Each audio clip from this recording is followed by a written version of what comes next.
청소를 하다 보면은 이런 말들을 하는 분들이 있어요. 목사님, 청소를 하면서 제 마음을 청소합니다. 제 마음을 청소해요. 청소하면서 교회 화장실을 청소하고 여기를 청소하면서 제 마음을 청소합니다. 그렇게 얘기를 하는데도 참 변하지 않는 것이 우리의 모습입니다. 한 예화 중에 그런 이야기가 있어요. 어린 소녀가 자기의 방에 거미줄 쳐 있는 것을 자꾸 청소를 합니다. 그러면서 하나님, 이 거미줄을 청소할 때마다 내 마음의 거미줄도 청소해 주시옵소서, 깨끗하게 하여 주시옵소서. 그랬더니 하나님의 음성이 그의 마음 가운데 들려와요. 얘야, 거미줄만 청소하면 아무 의미가 없단다. 거미를 잡으렴, 거미를 잡으렴. 이렇게 왔다 그래요. 이 이야기를 읽고 나서 거미가 거미줄을 치는 이유에 대해서 한번 찾아봤습니다. 거미가 거미줄을 왜 치는가 하니까는 거미줄이 우리가 흔히 얘기할 때 거미줄은 거미의 집이야 이렇게 얘기하는데 그게 아니라는 거죠. 거미가 거미줄을 치는 것은 거미가 사냥을 하기 위해서 거미줄을 친다는 거예요. 그러면 거미줄에 걸리지 않기 위해서 우리는 그 거미를 제거해야 된다는 겁니다. 우리의 삶의 인생에 거미들이 나타나면 우리는 거미를 바라보지 아니하고 그걸 제거하지 아니하고 거미줄이라는 비본질적 요소 앞에서 흔들리며 싸우며 제거하는데 아무 의미가 없습니다. 내 마음의 거미를 잡아서 이걸 없애는 믿음들이 되기를 간절히 축원합니다. 오늘 본문은 사사기를 기준으로 쓰여진 성경 말씀입니다. 사사기는 패턴이 이와 같아요. 범죄, 징계, 구원, 타락. 사사기에 나타난 내용의 패턴은 이스라엘 백성이 범죄하게 되고 하나님이 징계하게 하시고 그리고 하나님은 다시 사사를 통하여 구원해 주십니다.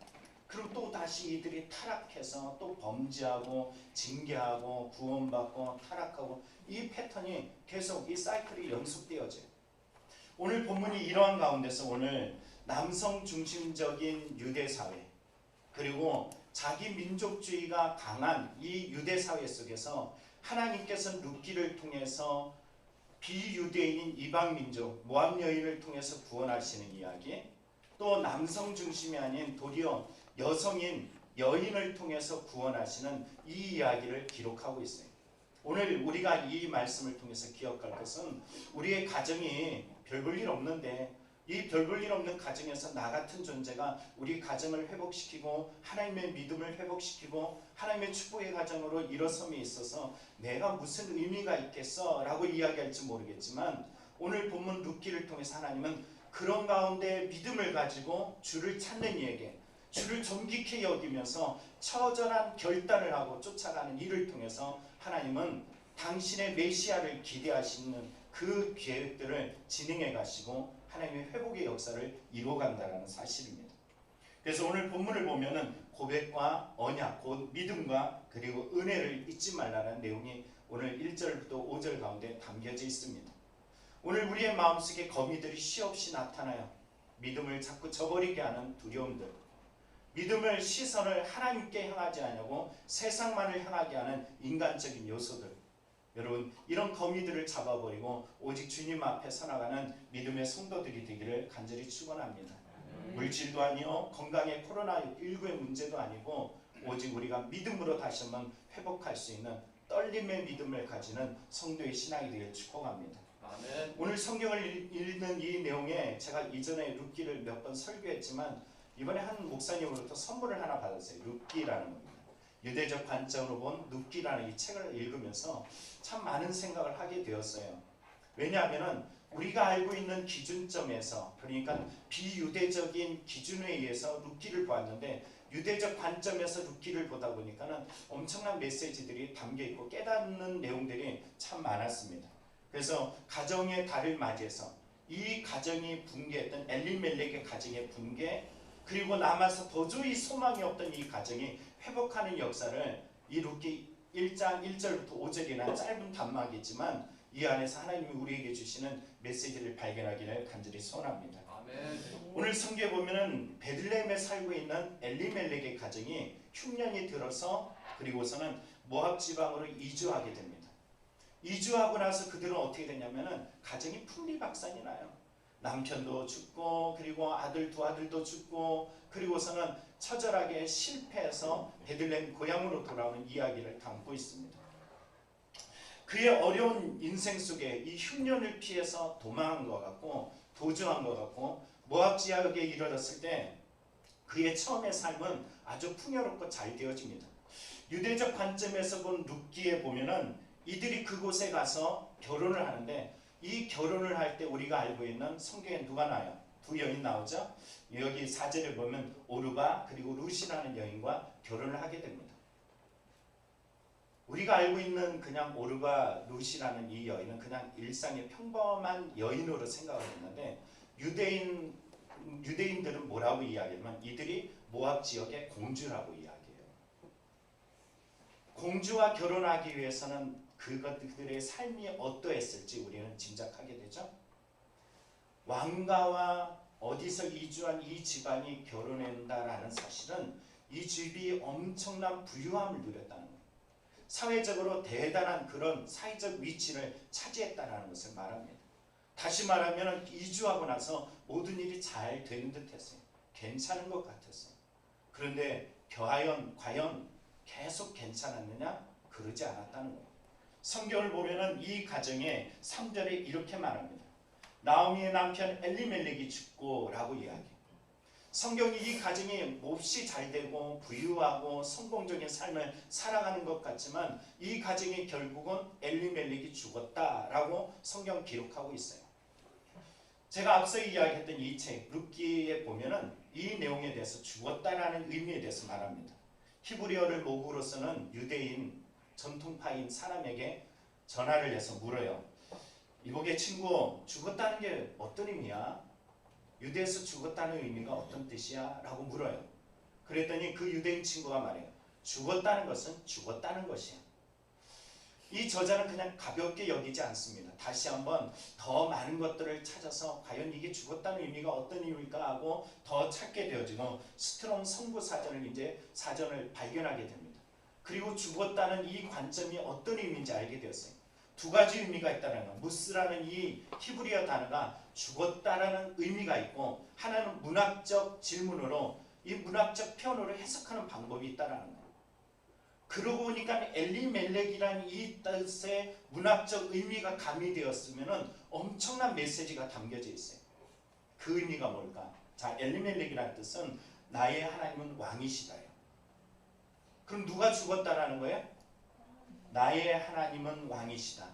나의 왕이신 하나님이 죽었다요.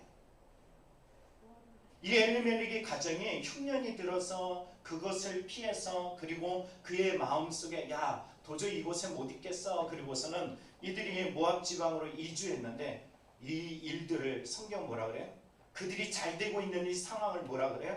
하나님이 죽었다. 나의 하나님이 죽었다. 오늘 코로나19 속에서 나의 하나님은 살아계십니까?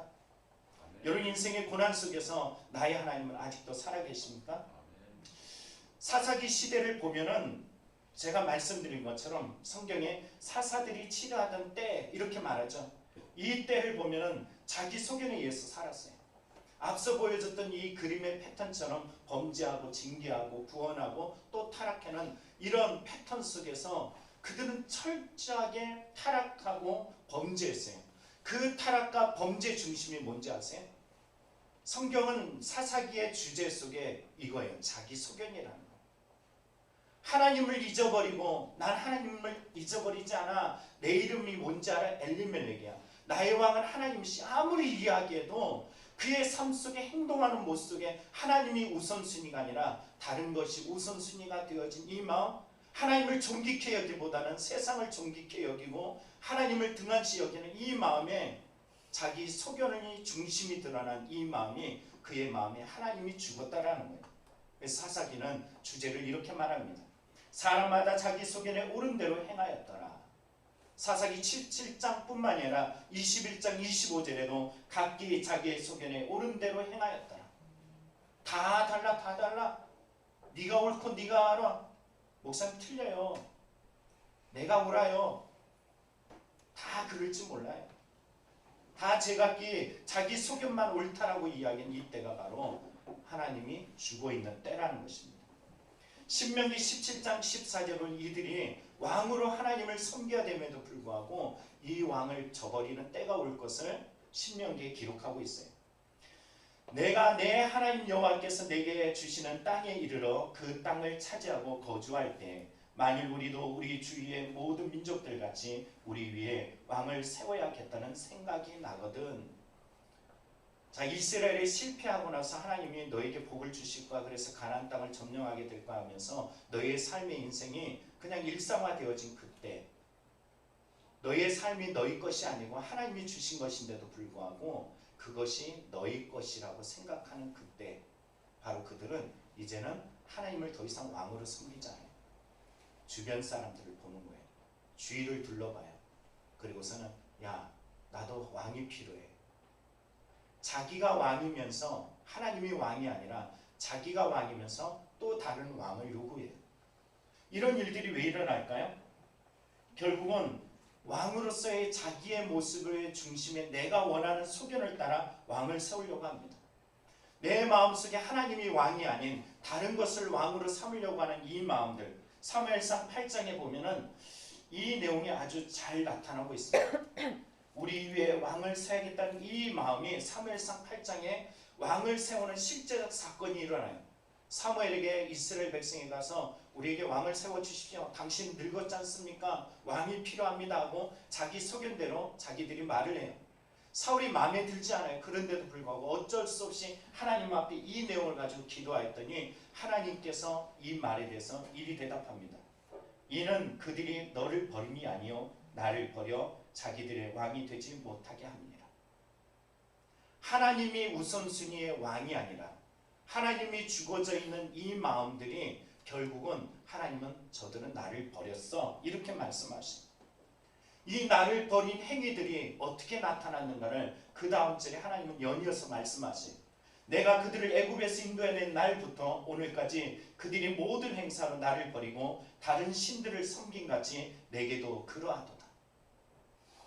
하나님을 따르지도 의지하지도 하나님의 뜻의 방법에 순종하지도 아니하고 언제나 자기 소견의 뜻대로 자기 마음대로 자기 기준대로 정말 필요할 때만 주여 그러고서 불평과 원망으로 일관했던 그들의 모습이 하나님을 왕으로 섬기지 아니한 마음이라는 사실이에요.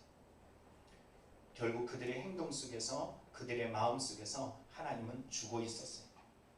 엘리멜렉이 죽었다라는 것은 그래서 나의 왕이신 하나님이 죽었다라는 것입니다. 그분을 향한 언약이 깨졌어요.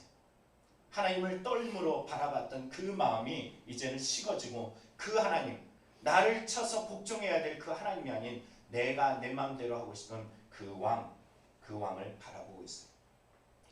여루의 왕은 누구십니까? 정말 하나님이 나의 왕이신 사람과 하나님이 왕이 아닌 다른 것을 왕으로 삼는 사람은 어떤 문제가 발생했을 때 접근 방식이 달라요. 이 접근 방식이 어떻게 다를까요? 어떤 문제가 발생하면 하나님을 왕으로 섬기는 사람은 이 사사기 패턴 속에 그래요. 어쩌다 우리가 이렇게 되었을까? 우리가 하나님 앞에 어쩌다 우리가 이런 일들을 당하게 되었을까? 그러나 세상 사람들은 어떻게 하냐면은 야 이걸 어떻게 하지?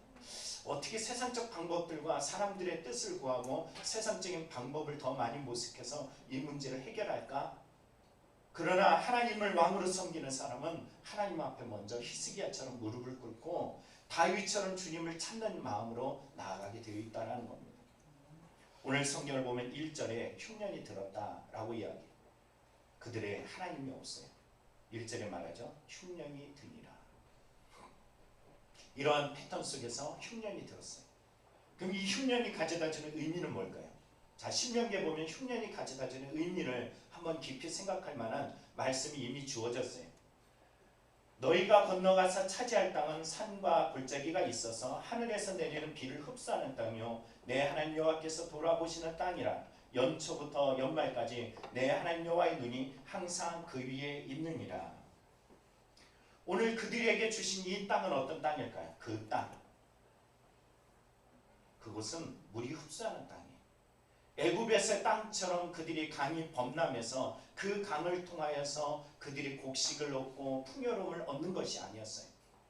하나님이 주신 땅에 들어간 사람의 분명한 차이가 있어요.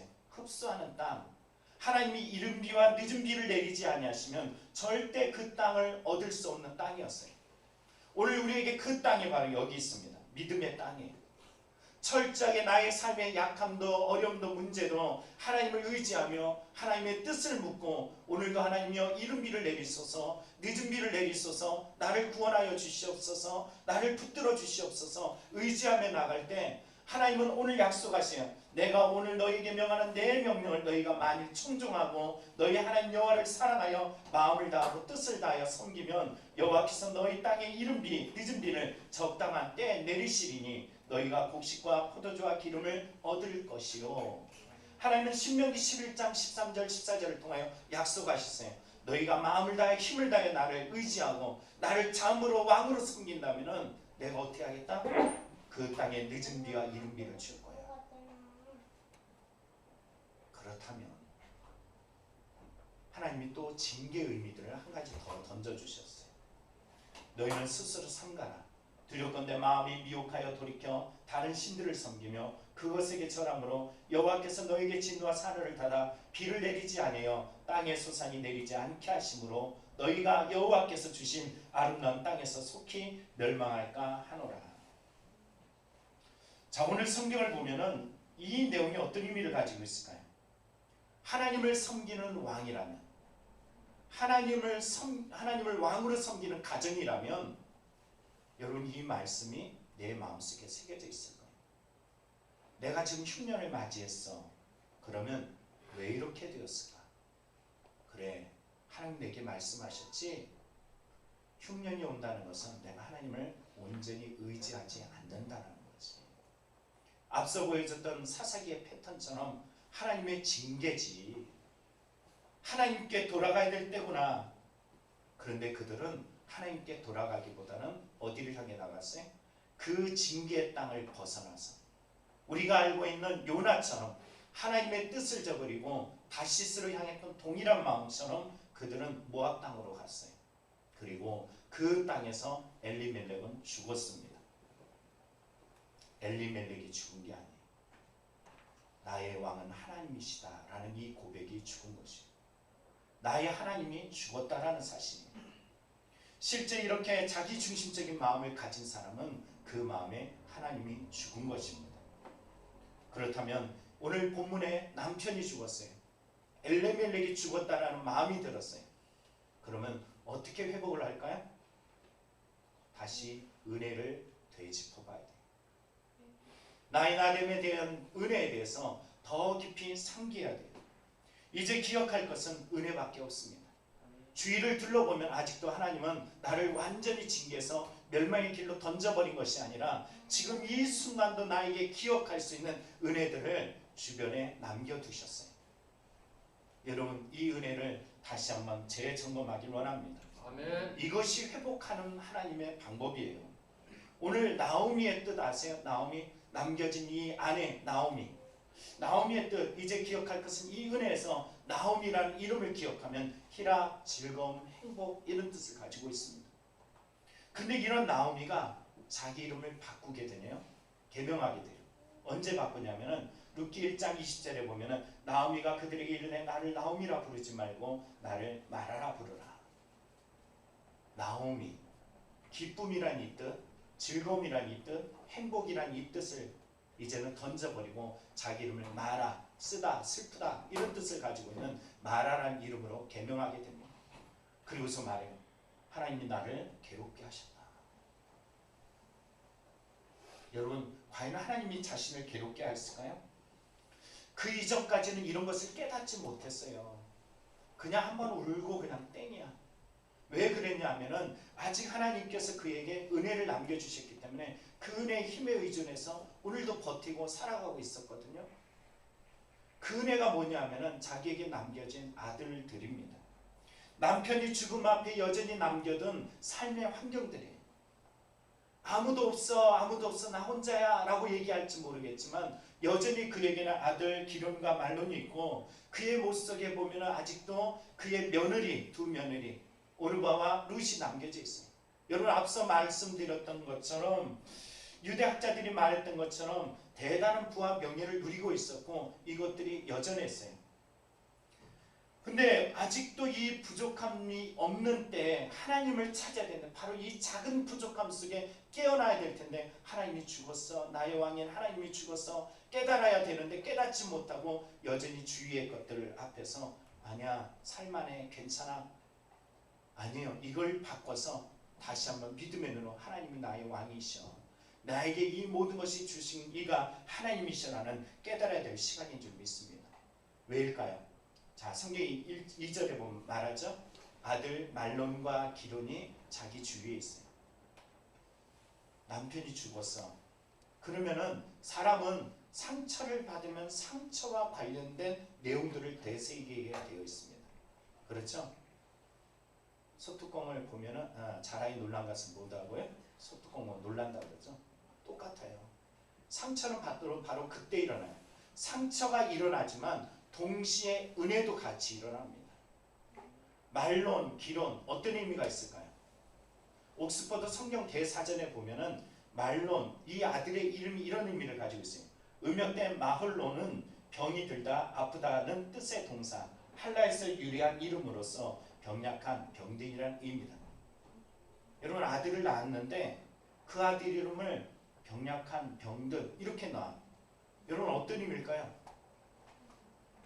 우리 성도님 중에 예전에 지금은 이제 요양원에 계신데 양막내 어르신 계시고 왜 막내인 줄 아세요? 막내니까 제가 우리 최계신 권사님은 왜 계심이라고 한 줄 아세요? 딸이 태어났다고 계심하다 그래서 계심. 그래서 제가 이름을 바꿔줬어요. 하나님이 계십니다 라고 바꿔줬어요. 여기 또 아들을 볼까요? 두 번째 아들 기룡. 음역된 킬르용은 소모된다는 뜻의 동사 칼라에서 유래한 이름으로 소모된 쇠약한이라는 의미입니다. 다시 한번 생각해 보세요. 기룡과 말론을 보면서 그는 뭘 깨달아야 될까요? 남편이 죽었어. 그래, 하나님이 내 아들을 살려주셨지. 나의 말론을, 내 아들 말론을 살려주셨지. 기론을 살려주셨지. 그래서 여기서 이 공주인 두 며느리인 이 두 아들 오르바와 룻을 하나님이 주셨지 하면서 하나님께 더 전적으로 매달리며 의지하며 나아갈 텐데 이 생명의 주님을 잊어버렸어요. 아직도 이 하나님의 은혜들을 회복하지 못했어요. 생명이 어디로부터 나요? 시편 36편에 보면은 진실로 생명의 원천이 주께 있다라고 이야기해요. 시편 54편에 보면은 하나님은 나를 돕는 이시며 주께서 나의 생명을 붙들어 주신 이시니다.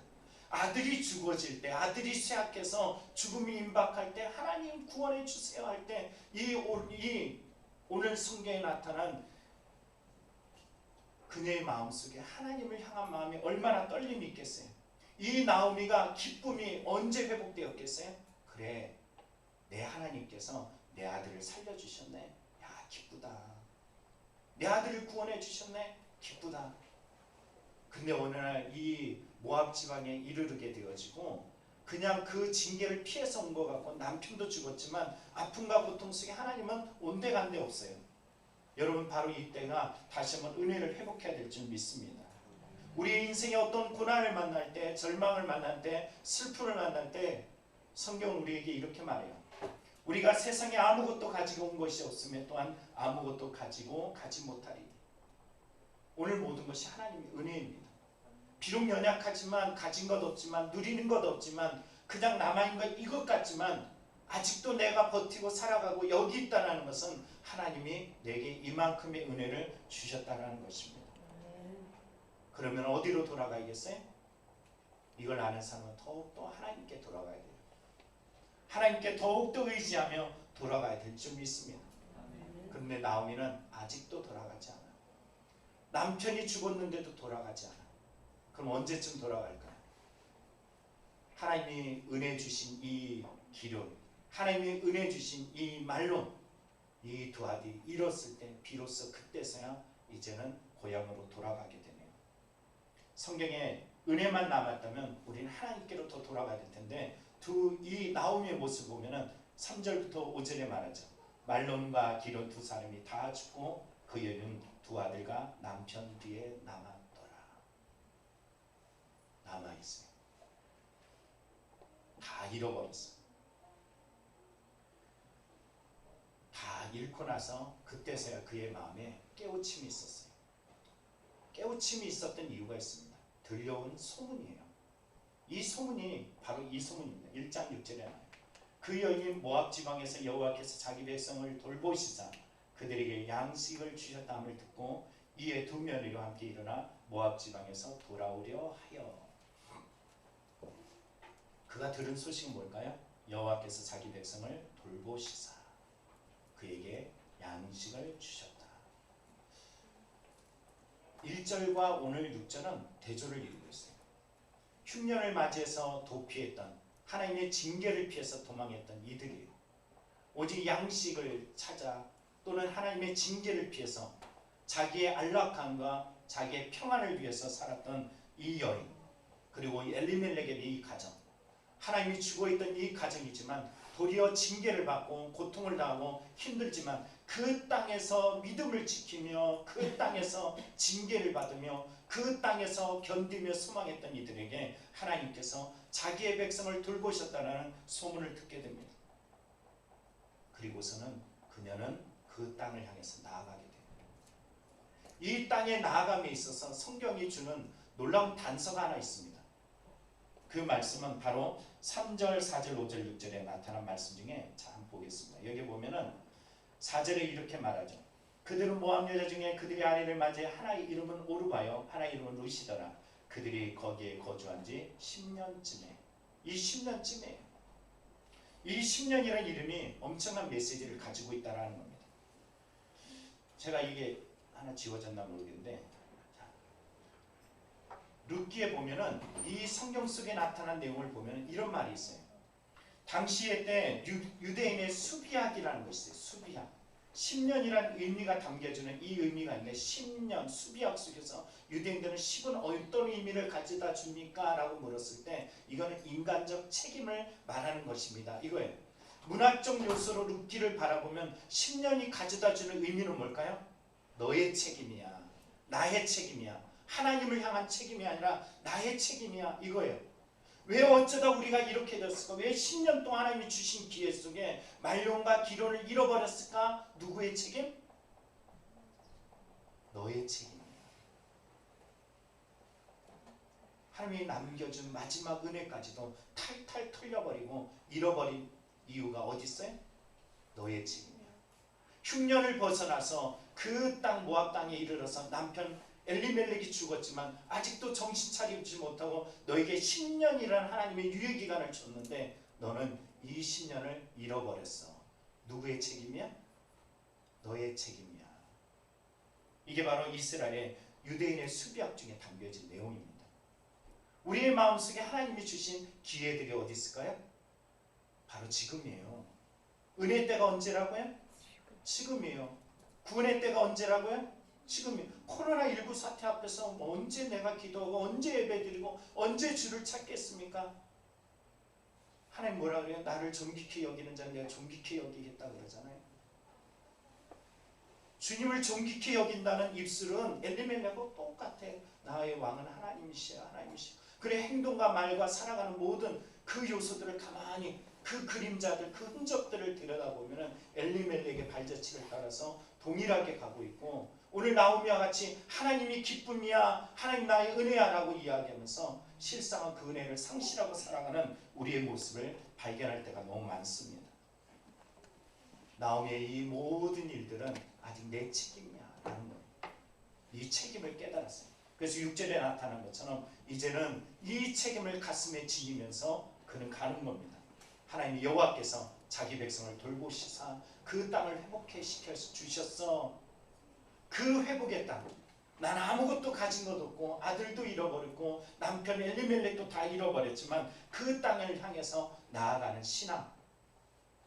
이제 고작 이 오르바 그리고 나오미 그리고 룻 이 가정 속에 주신 하나님의 메시지들이 오늘 있어요.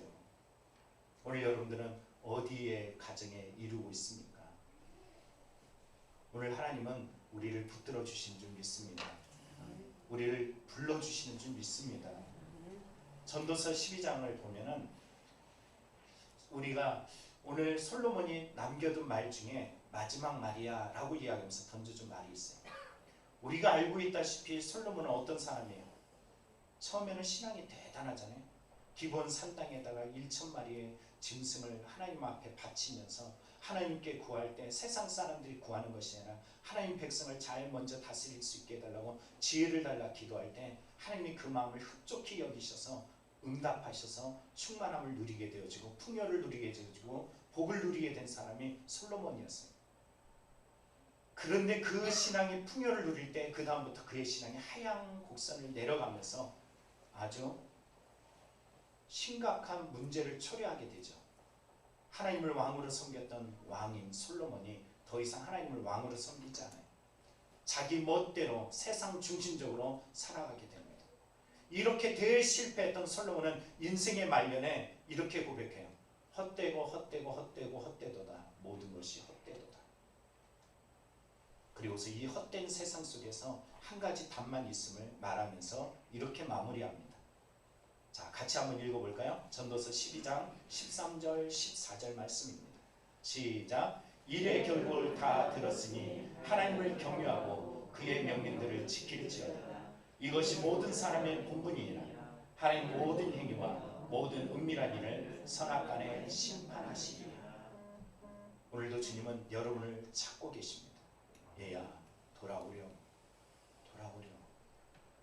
네가 실패했다고 말한 거, 네가 아프다라고 말한 거, 네가 더 이상 세상보다 못하다라고 미련하고 어리석고 거리끼다라고 말했던 이 복음의 세계로 돌아오렴. 오늘 저와 여러분이 이 주님께로 나아가는 믿음들이 되기를 간절히 축원합니다. 기도하겠습니다. 살아계신 하나님 아버지, 오늘 주님 앞에 온전한 믿음으로 다시 한번 서길 원합니다. 우리를 불러주시는 그 부름 앞에 떨림을 가지고 주님 앞에 나아가길 원합니다. 우리를 깨워 주시옵소서. 우리를 이끌어 주시옵소서. 하나님이 붙드시고 인도하시는 그 부름 앞에 다시 한번 가정이 회복하고 우리의 믿음이 회복하고 주님의 뜻 앞에 살아갈 수 있는 삶이 되도록 주장하여 주시옵소서. 예수님의 이름으로 간절히 기도합나이다. 아멘. 다 같이 일어나셔서 찬송가 270